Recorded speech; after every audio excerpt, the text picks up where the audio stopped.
Hello, welcome to Lloyd Land Rover Stockton. My name's Sam. Today we have a superb example of a Discovery in stock with us. This one in particular, it's the biggest of the 3-litre diesel engines. It's the D350 and the top in terms of specification as well, so it's the HSE.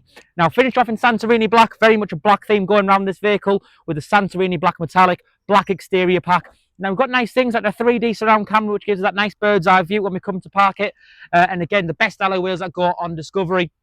We've got the 22-inch diamond turned alloy wheels. Now, they look absolutely great in contrast to that black right across the car. Keyless entry, black roof rails for extra utility, and we do have privacy glass at the rear of the vehicle. Now, electrically deployable tailgate, it is split as well, so we can actually sit some weight on here. And of course, being Discovery, we do have that 6 and 7 seat that we can lift up. We've got electronic air suspension, rear seat remote levers for the second and third row of seats, so we don't even have to use any tethers. We can simply press the button and they'll lift themselves up. We've got the two-tone interior, so it's the light Oyster and Ebony duo. We do have the option of reclining those rear seats as well as being able to move them backwards and forwards, and those seats in the second row are also heated.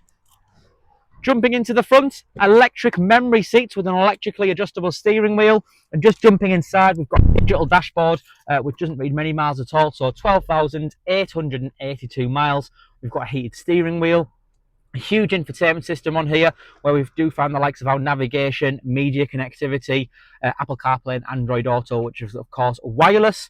We've got heated seats, we've got cooling seats, heated windscreen as well. We've actually got secret storage space behind, that's climate controls as well, wireless device charging, lots of storage space between the two front seats, of course, on top of all our different driving modes that we've got with our dial down there. And looking up above, if I just put back that front sunblind, or should I say the front one, we do actually have the sliding panoramic roof, which does open right up on the car. So again, a very nice bit of kit on this Discovery 5. So just jumping outside. Again, this is a superb example of what Discovery has to offer, with it being the best engine, with the best specification. It's a stunning looking vehicle and it drives even better. My name's Sam. If you want to ask me, the number's 01642 644 444. Thank you.